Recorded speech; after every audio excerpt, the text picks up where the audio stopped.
Welcome. Welcome, John Hoffman. I'm so glad you're here. I think we're all finished taking pictures, which was a lot of fun, but let's get started because today is the last presentation in our Featured Artists and Conversations series. And I would like to thank all of you who have supported our program this summer. I think it's been fantastic. We've experienced some, yes, okay, I agree. We've experienced amazing artists, and we've seen their work, and we've discussed some really exciting and interesting topics in contemporary art. I'd like to give a round of applause to the sponsors who've made the summer series possible. Thank you all so much.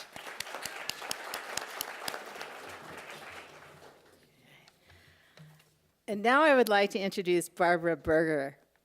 Barbara is an honorary trustee of Anderson Ranch. She has served as the chair of our recognition dinner live auction for many years, and she also served on our board of trustees for 13 years. She's been an advocate and a driving force behind our Featured Artists and Conversations series, bringing some of today's top artists to the ranch, including Marina Abramovich and Theaster Gates, and many more. Barbara has been involved in the art business since 1972, when she started her own advising firm, Confluence Incorporated. Her husband, Bruce, currently serves on our board of trustees, and together they are avid art collectors and very involved in the world of art and philanthropy. The Bergers personally own 2 works by McArthur, and I'm very jealous. And they've had the privilege of, as guests of Kavi Gupta, of getting to know McArthur and his beautiful family. Please welcome Barbara Berger.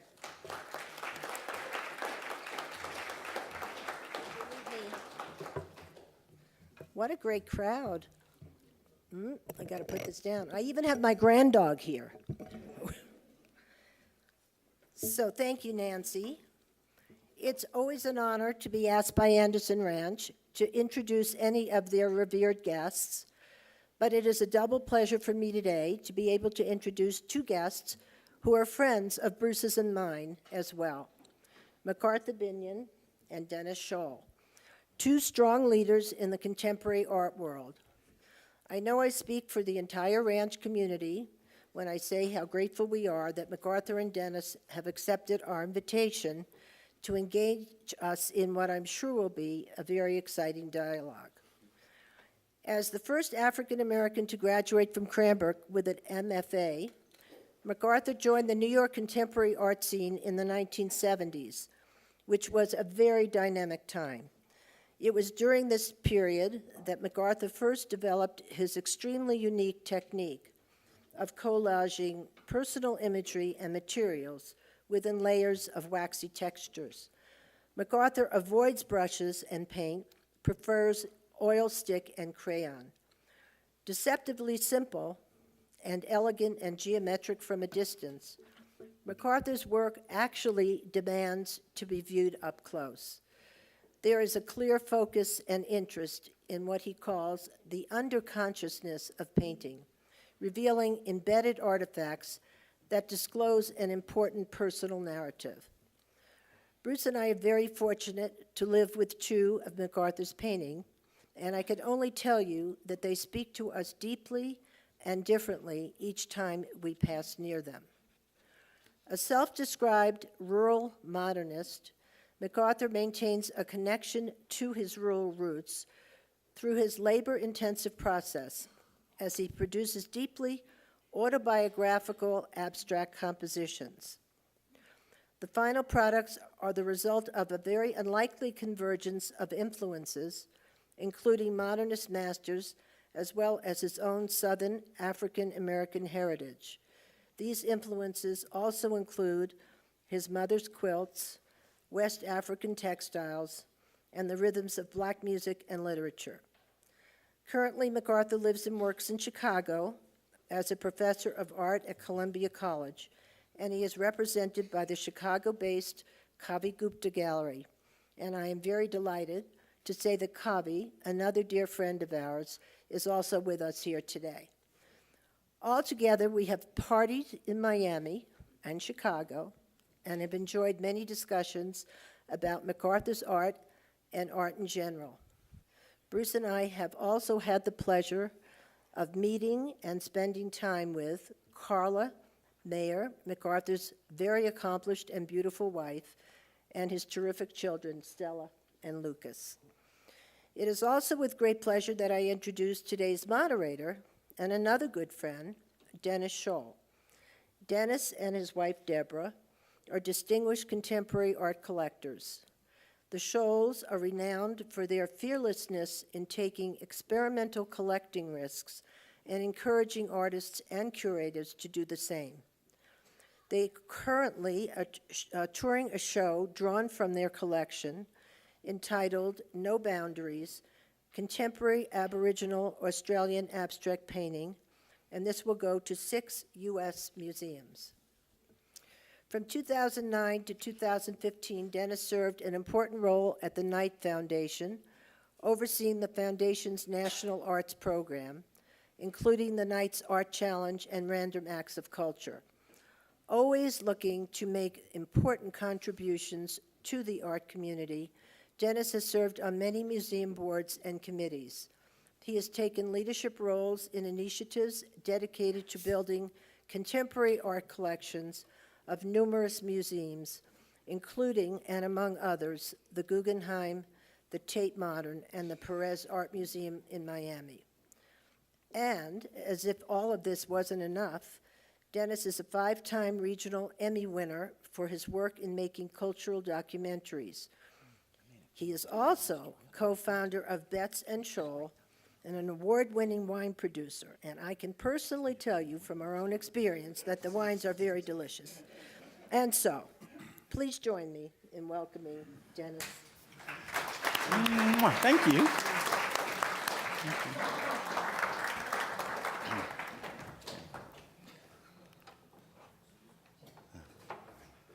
I got to cross a bunch of stuff off my list now because Barbara told you some of the good stuff, so I'm a little concerned about that. That's funny.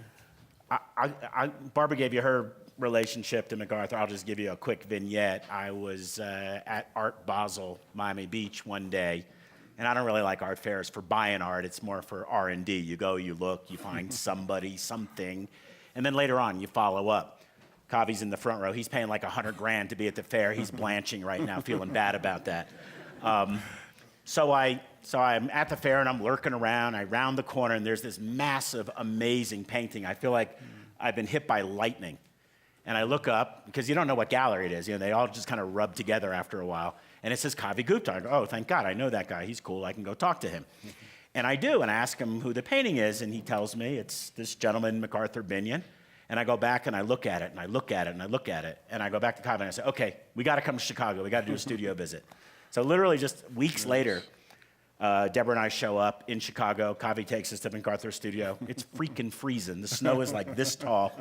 And I walk in, and it smells like my childhood.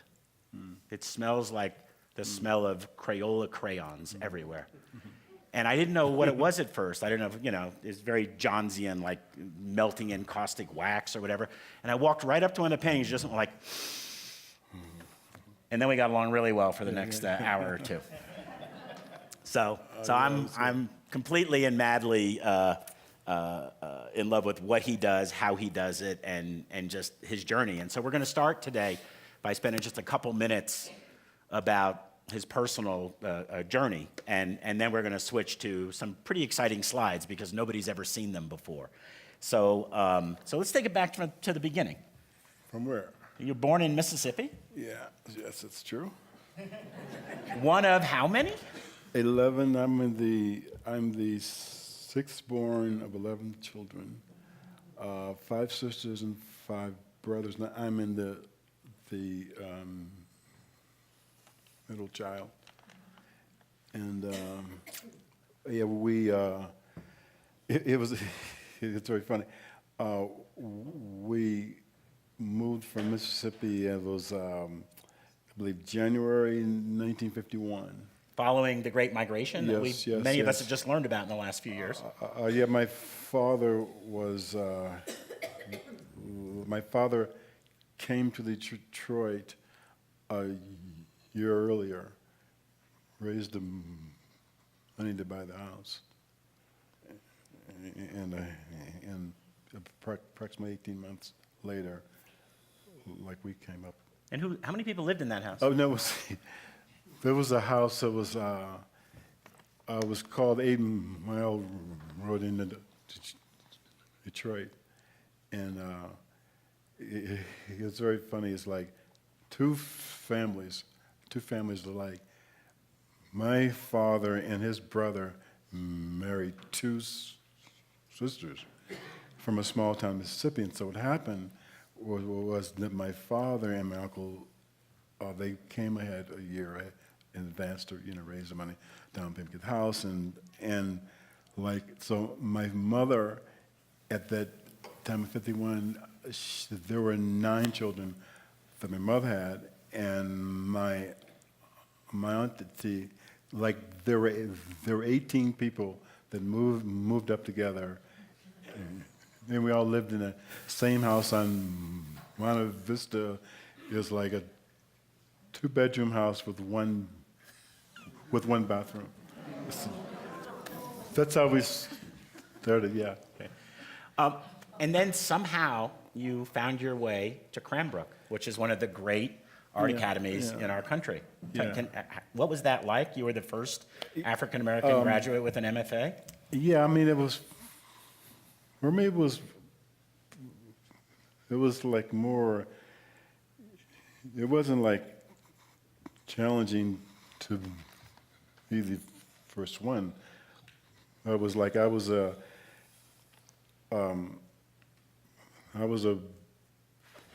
what happened earlier was that I started as a writer. And what happened was that as a late teenager, when I was 19, I dropped out of school and I moved to New York City and had a job, my first job as an associate editor of a magazine. It was a How You Act magazine, and it was the first legislation for the anti-poverty program by Adam Clayton Powell Jr. in 1966. And so for me, I had already found my voice, but I had to find my hand. So you went back to Cranbrook Yes, and you graduated. yes. And then you did what all great aspiring young artists do. You went to the city. Go to New York. Yeah, it was in 1973, it was very fortunate. Like at school, when I was at Cranbrook, like we would have a different visiting artist would come at least once a week, and so the person that I studied with there, George Ortman, he was a very significant painter in New York in the 1950s, and him and Johns were buddy. I mean, they were both like the top painters, and also he was one of the painters that influenced Donald Judd and Dan Flavin later on, who became one of my friends. So who'd you hang out with in New York? Like the first, I had like met Flavin already as a student, and also Ronald Bladen, and so when I came to New York, I would meet them at Max's Kansas City like every other Wednesday night, and it was very funny because I remember Flavin Dan telling me. This is 74, and I was like 27 years old, and he said to me, like, I didn't understand what he meant then, but I later on understood. He said that painting and sculpture is a old person's game. that was very funny. That was 1974. And you were a young person. Yeah, I was like, yeah, it's a long way from now. Yeah.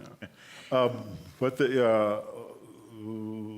like, and then there wasn't anything called an art world yet. I mean, that term came along in the 1980s. And so it was a very small, like, community, and like, artists that you like really loved their work, and they were, very famous and all that stuff. You could ask them to visit your studio, and they would say yes. It was really Yeah. It's a little different now. yeah, it's very different, baby. So It was very special time. It's So, good. Artist Space comes along. Oh, yeah. And there's these two Yeah, guys you yeah. may have heard of named Solowit and Carl Andre, Carl who are Andre. curating a show. Yeah, yeah. And they put you in the show. Yeah. How was that? Actually, it was Ronald Bladen and Carl J. Ansall. It was like, well, I moved here. I finished school in May. Moved here in July. My teaching position started, September 1st. I'm like sharing a loft with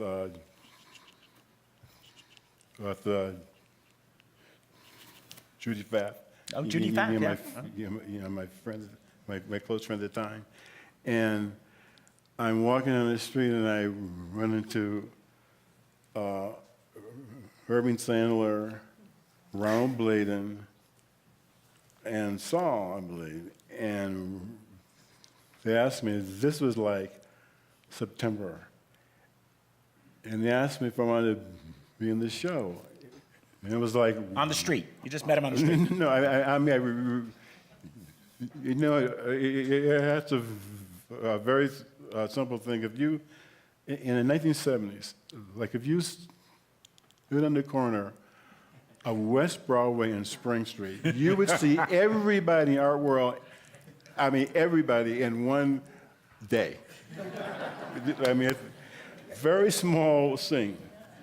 But what happened, Ronald Blaine, he had warned me that this was very fast. I've been in town very shortly, but what happened was that as a student, I'm in Detroit, and I'm having my first show. I was like, this was my thesis show. So That doesn't count as a show. You know that, right?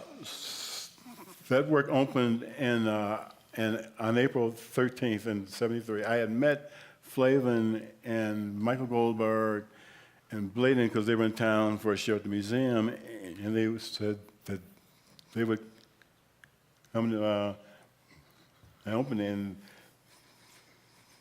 they were there at the opening. So I kind of opened up this whole... Sure. thing So, for me. so you get this show at Artist Space, and you're in New York for a while, but then you have to leave. Well, I was there I moved in '73, and I was there until '91. I didn't have to leave. Like right now, there are dozens of New York painters that are living in rent control lofts, and they're painting they're really serious painters, and they have no money. And How did you describe him to me this morning? yeah, I said to him, I said to Dennis earlier that a lot of my friends that were super hot in the '80s, and this is kind of funny. I hope it's funny. It was funny to me. I said a lot of my friends are famous and absolutely broke. And I said, I never want to be famous and broke, please. None of that. So, So you go back, you go back to the Midwest, you go to Chicago, and you take a teaching job. yeah.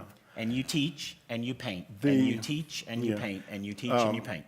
Yeah, what happened, I was very fortunate to land up at this very small school at the time. I had never heard of it, called Columbia College of Chicago. And it was like, and there was a school there called the Art Institute of Chicago as well. And I had an option to go to either school. And so my position was that the people at the school that I recently retired from, by the way, last month, they more or less assured me that I only had to teach, as opposed to Art Institute, like I would have to be part of the community, and I would spend another 2 days teaching, and it's very rare, and this is something that's going on with a lot of schools, art schools, and that makes you guys right here very special, is that increasingly the people that are teaching, because of their requirements, cannot find time to be an artist, and it's really, it's a tragedy, really. Yeah. So for the last 23 years, though, Yeah. you have taught Yeah. and painted. And like Yeah. I said, taught Yeah. and painted. Yeah. Yeah. And during that time period, I'll go out on a limb here Yeah. and say you didn't have a lot of mainstream success, Right. a lot of mainstream attention. Yeah. What sustains you during a period like that? Well, I mean, I believe in myself, of course, in the work I've been doing for the last 30 years. But I think primarily for me, I mean, like me, I don't come from the traditional, like artist. As a young child, you draw and you go to museums and a lot of Rembrandt and all that stuff. And for me, I wasn't. So for me, like my work always came from an off-center place. But what happened in the 90s and the early part of the century, the world moved, and so I'm pretty well positioned now. So the world came to you. More or less, yeah. There's nothing wrong with that. Yes, It's not a bad thing. No. I mean, but the point is that I was trained. The way I was trained is that, like in the end, it's simple. The work speaks for itself, and so the rest of it is magic. I don't know, something. But it's all about the awesome. work, and that's old school, but it's good. We were comparing notes. McArthur went to his first museum when he was 19, and I went to my first museum when I was 22, so cheers to that. All right, so we're going to go to a few slides and talk about the work specifically a little bit. The really interesting thing about what we're about to see is that nobody's seen it before. McArthur has a show opening in New York at Gallery Lelong on September 10th, so if you're in New York for the fall season, please go see it. And he's been kind enough to bring us slides of some of the show. Yeah. So it's an interesting thing that you do, and that is that you kind of mine your past. Yeah. Oh, hold on. There's one more thing I want to say about our conversation earlier. Like, we were like joking around, but I was really, like, this is something I really feel deeply about, is that I said earlier, like perhaps, like for me, I want to think that language has no place in the work. So I want to start with that thinking that all the language comes after the work.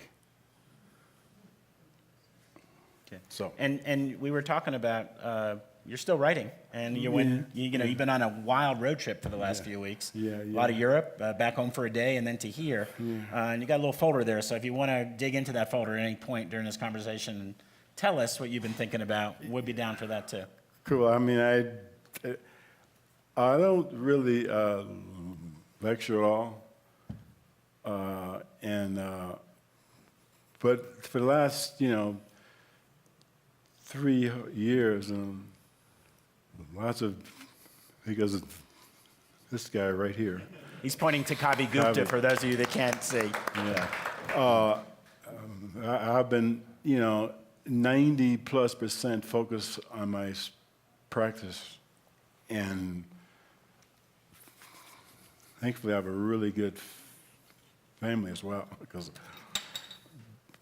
But I wrote something like it says, for Aspen, or I just like, for me, what I do, I work in the studio. I get in about between 7:30, and I have a little break in the middle, but I'm there all day to 7 to 5, whatever, like 7 days a week. And so along the way, I take breaks for water, because I drink a lot of water, and sometimes I'll write something down. But for me, I don't want to write. I don't write anything anymore, and I don't really listen to music while I work, because I'm trying to get everything coming out of me, as opposed to, I don't want anyone's intellect, Virginia's going in my brain, so I'm trying to it's not like I'm battling it off, but I'm trying to be because it's taken me a long, long time to be able to not confront who you are or anything like that, but to be doing purely autobiographical work, because to me it's the most difficult thing to do, because it's so emotionally close. Which comes to the work that I've developed in the last 2-3 years is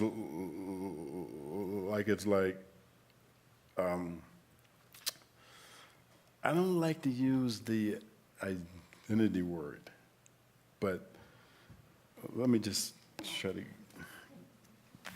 I say, to the dentist, I like to think that there is no language for the work. The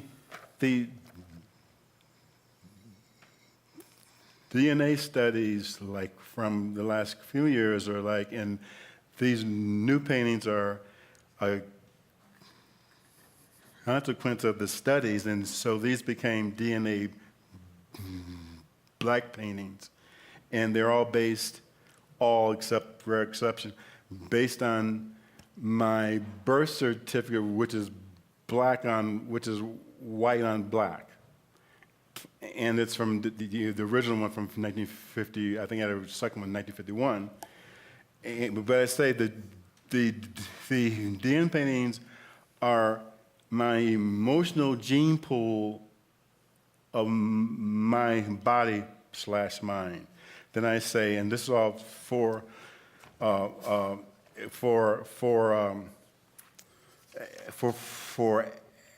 Aspen, and I say, my work is a meditation on/of who I am as an image maker, painter. The autobiographicalness of it is a byproduct.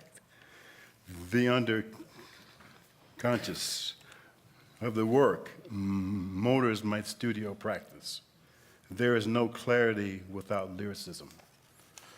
And then I went to, this is still for Aspen. This is on a flight from Europe, I assume. Well, this flight from Lisbon, and then I continued some of it on as I was circling, trying to get the land to Aspen. And, Yep. and We've all could have written novels during that Sure. time period, trust me. We understand that completely. And then this morning, I wrote something this morning, I took a walk, and I was trying to think of oh, here it is. I marijuana, colon. I use the colon a lot because the colon introduces, to me, like I'm also like the grid part of it's kind of like, like when I was a child and there's a woman in the audience that I went to elementary school with, Lynn Goldsmith, there, and I went to elementary school like back in Detroit. That must have been a hell of a class. I know, Lynn. So I just lost my train of thought on that one. Well, you know what I'd like to talk about is Sure, this sure. for a second. Okay. Yeah. So if we go back for a second, that is one of the new paintings. Yeah. And this is a close-up of the new painting. Yeah. And there's some really cool people in there. So tell folks what that is, because but this is the birth certificate. Go back to the other, do you want me to go the other way? yeah, this is good. I don't want to fall off here. Yeah. Because I have very large feet. Stay right here. Hang out with me. Okay, Dennis.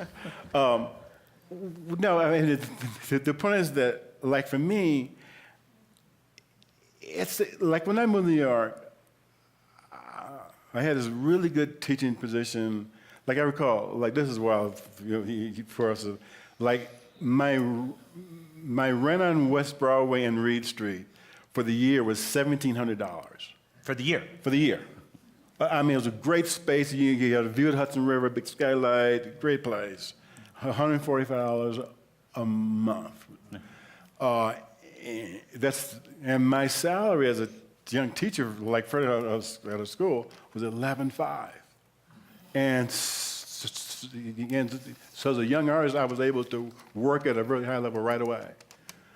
And like the first week I was in town, like I was hired to teach by my old friend Joanna, who said Dart, yeah. Joanna put the dart in. So her friends, her boyfriend, who was now married many years, was David Novros, and David's very best friend was Bryce Martin, and then Robert Swain, and so my first week in town, that was my, It's a decent circle. Good yeah, people it to was a hang out nice with. start. Yeah. Bryce So, no, but I'm saying, but in '73, like you had eye to eye, you had the telephone, and you had the U.S. mail. So everybody I know is in my phone book. I mean, and everybody, my family and everybody I ever met. And so I had this same phone book, and that's just, and I started thinking about how to use it. Like it took me 15 years to figure out how to use it. Sure. And I'm thinking like, just use it. Right. In my blue painting at home, Oh, the big yeah, one I yeah. have at home, it's got Bryce Martin and his phone number. It's got Martin per year and his phone number. And every now and then I'll just like get real squinty close to it late at night and try and find other people. So. No, but the thing is that those numbers are still live because people in Manhattan, they never change the numbers. So the numbers are live. I'm going to ring up Bryce Martin really late one night Yo, and Bryce, say, dude. Bryce, what's up, man? Well, so talk about the mark making also. Let's talk about the mark making, because I went to the studio and I watched you work because you tended to talk to me while you were working, and it's heavy duty. I mean, it's you're not there kind of just slapping it around. I mean, like for me, it's like, I should finish reading this. I think because this, I already like thought about this, and I should read it to you. I want to be, I'm talking about the pain, I want to be somewhere between feeling, emotion, and intellect in my practice. And then I want to show, this, I'm not sure about this, like I want to show the flip side of my intellect, not the dump side necessarily. That could make it into Nancy's newsletter this week. I just want you to know that. So. That's good. And and also it's like for me, I have so many things I want to say to you, but how much, I mean, like, Can we look at this painting for a second? oh yeah, man. I mean, How you feeling about this painting? Be this honest. is- Be I gotta honest. tell you, this one, I swear to you, I almost kept it because I think it's the. It's in my top few. For me, the goal was always and still is to try to make the most amazing painting you ever have made before. So you keep trying to make it the best painting you want to make. That's what keeps driving me. So then that's in and I believe me, I'm not the kind of person like, oh, I like my work and all that stuff. I'm not into that. I mean, I work hard at it. I mean, I want to be, considered a really good painter, but I'm not like, I'm the dude. Nothing like that. You're kind of the dude right now, though. I mean, I'm a really good painter, but shit. So here we go again. So Yeah. how many? What's the oil stick work here? Do you go one on top of the other on top of the other? I'm not telling you. Okay, fair enough. Fair enough. No. All right, let me go back to the more esoteric questions.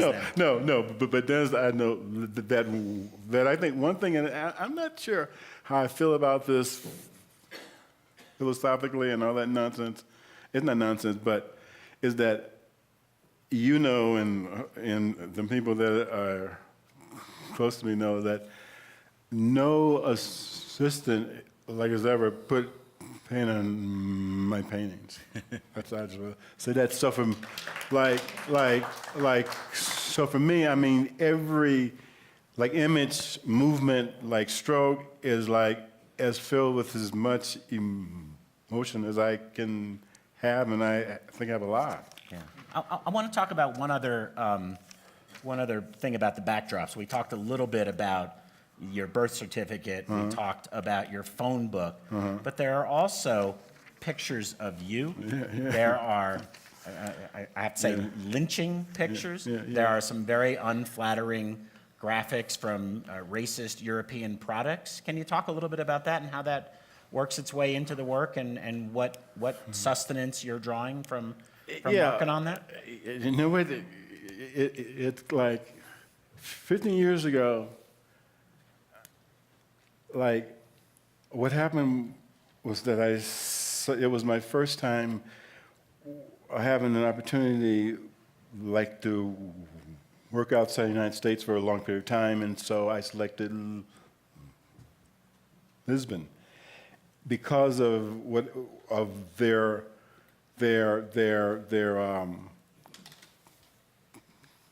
colonies, and after the revolution in 1974, the colony of Angola and Mozambique, they were free to come home. And I was very curious about migration and comparing an African migration to my American migration. And I was like, and along the way I discovered something really funny, is that, not funny, it's my titles, I have very funny titles, not funny, but titles to me are very important, to my work, and I'm very, Well, what about Ghost Willie? The Ghost title comes up a lot. Willie is your deceased brother. Yeah. Ghost Willie. I mean, what are you trying to tell us? Ghost, it's I'm going, I'm retracking me. So it's my mother and her sisters swear, as a child, I would hear these stories, they swear they saw their aunt crawl out of her skin. Things like this not voodoo necessarily, but really highly spiritual, way as a kid. I'm 4 years old. But what you ask again? No, I was just talking about the idea of these underlying layers in the paintings being kind of ghosts to those of us. Well, the ghost, and for me, it's still about the about the underconscious of the work. It's because between the birth certificate and this book that has everybody I've ever known in my life, and also working. You've seen these names of people you've known all your lives, and you are seeing their faces, and this happened, and it's like a hugely emotional way to work. And but you asked me something else that I want to come But back I have to. one more question for you before we take some questions from the God, audience. This is going to be horrible. I so- have a feel it coming. I feel it coming. No. I just want to see if you're willing to gloat a little bit. That's Oh, really my shit. question, and that is that, you know, recently, some of the best curators I know, like Valerie Cassels Oliver, Franklin Sermons, have really come to the work, embraced the work. The market, if we can talk about the market, we don't have to, has embraced the work. Do you ever feel like yelling like where the heck were you guys, for the last 20 years? Or does that, what do you think about now? No, I just, I think it's like, for me, it's like it couldn't have happened at a better time because, like, I'm so ready for it. And the part about it was that I was perfectly fine where I was. Sure. And I was, Fair enough. And the point is that I'm still there in a lot of regards because no one comes to my studio. I mean, God, and like I have one assistant, but he's my aide, and he was gonna be here. And the reason, this is my first assistant ever, and so I made a position, whereas that, like when I left my teaching position after 2 years, which was like a big bold move, but it's like I made my aide like a position because the aide for me has to be working in their own studio. I'm not going to have someone working that's not doing their work. And so I don't know why I started that. Well, we're just talking about success and how it's changed at all. Yeah, I mean, so that's a very important part because before I had to do, I mean, the work, like, the surface is really, if you know, it's really lively, but the point it's a very arduous journey to make that surface happen, like before the paint goes on. To make it sing, yeah. And before I had to do that and that, and now I've helped, and it's really helped me, really, because I have a Rolodex this long of painting. So for me, so now I'm just really hitting it really hard, and It's incredibly exciting to watch.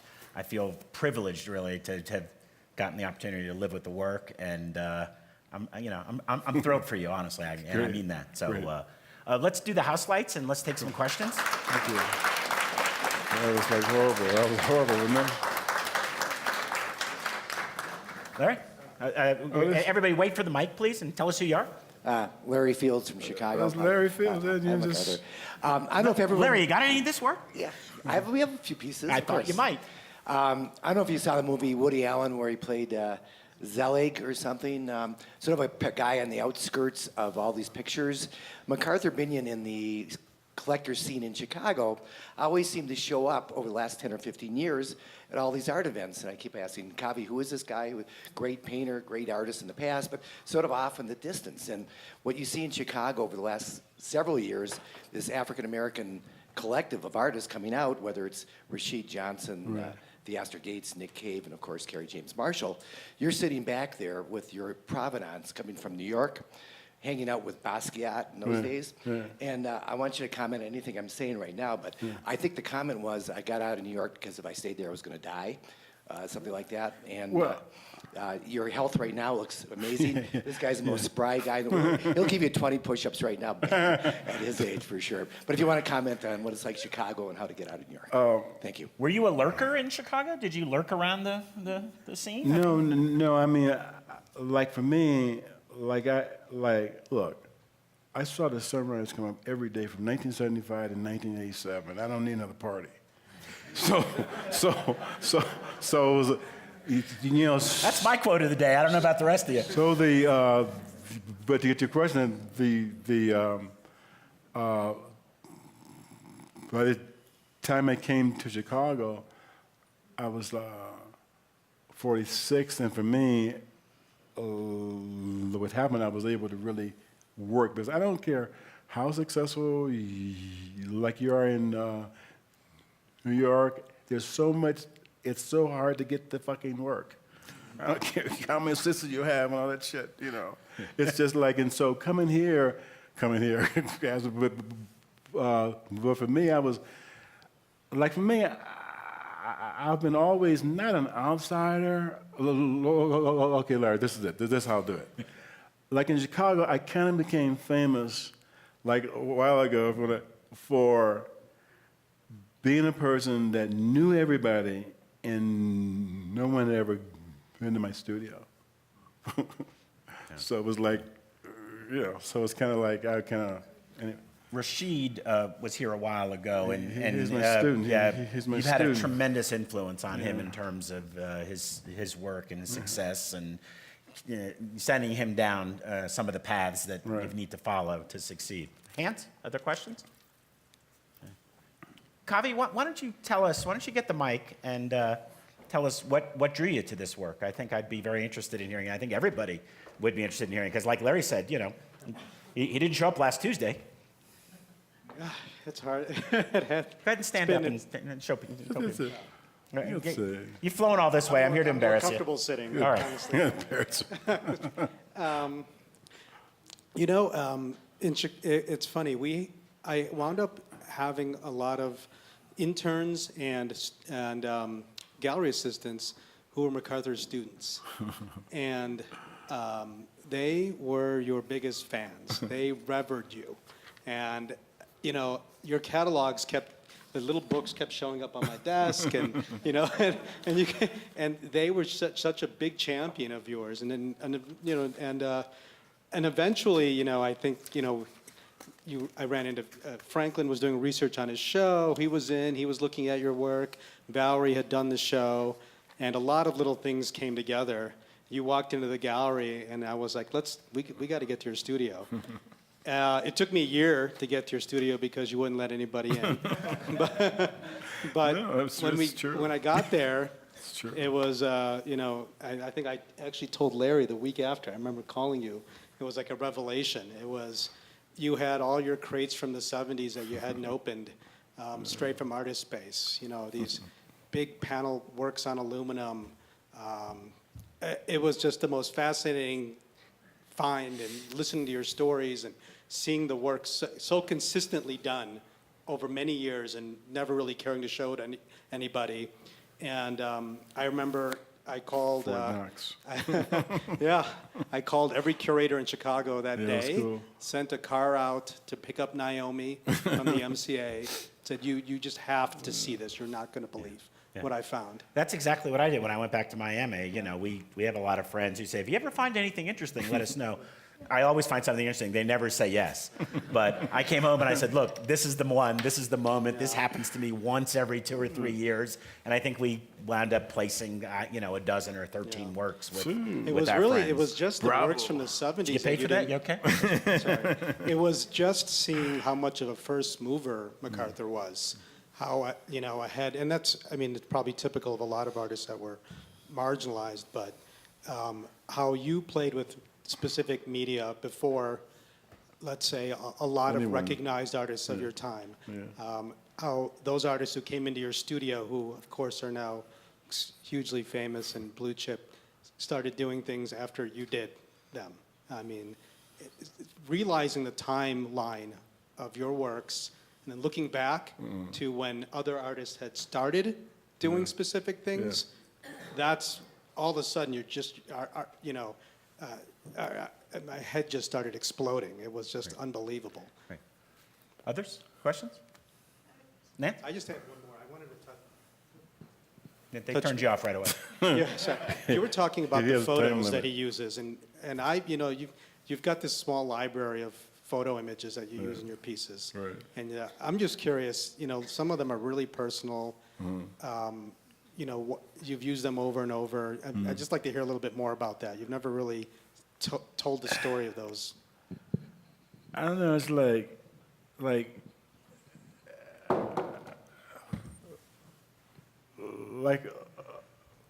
what I'm like trying to say to everybody is like, I'm trying to like, okay, this is how I think as a painter, and it's not all like I'm very well versed in the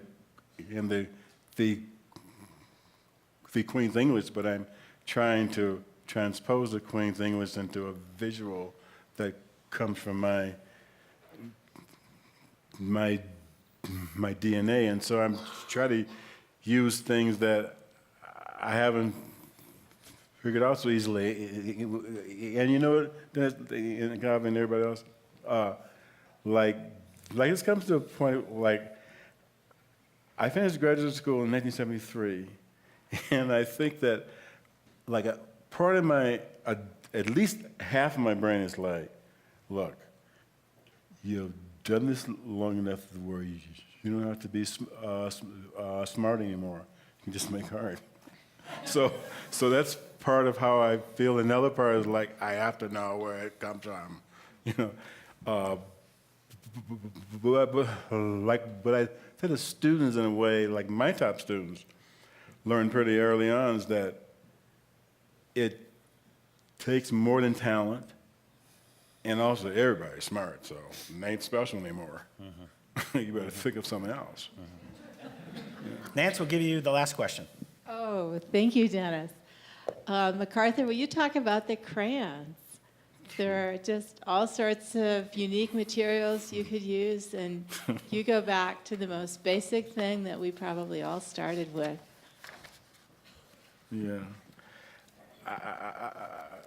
Like I have something written just about this. I'm gonna like try to make it up.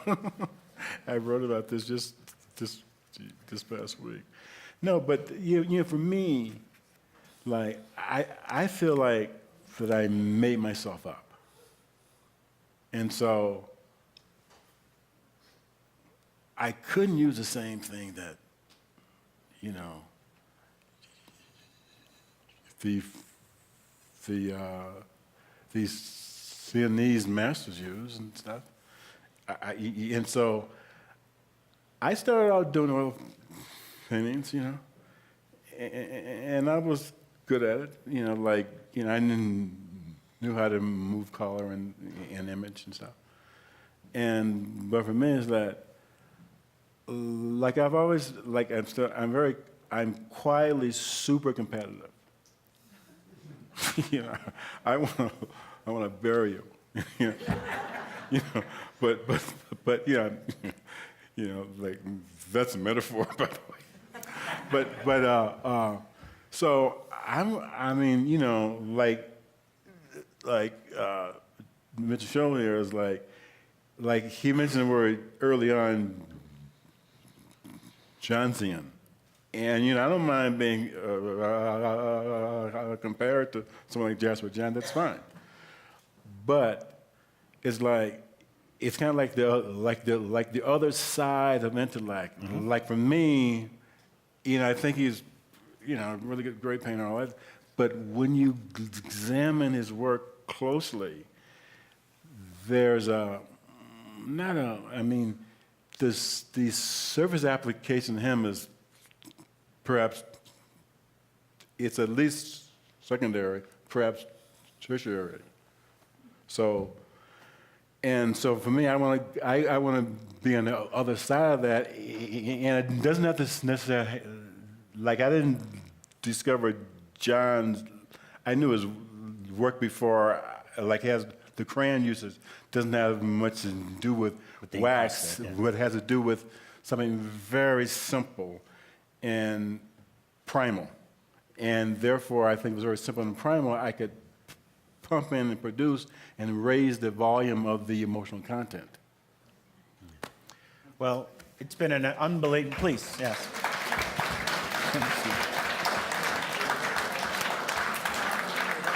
How'd they do? Was it okay? It's been an unbelievable summer, and I can't think of a better way to close than with an artist who just gets in there and does it. So thanks, buddy. Appreciate it. Thank you.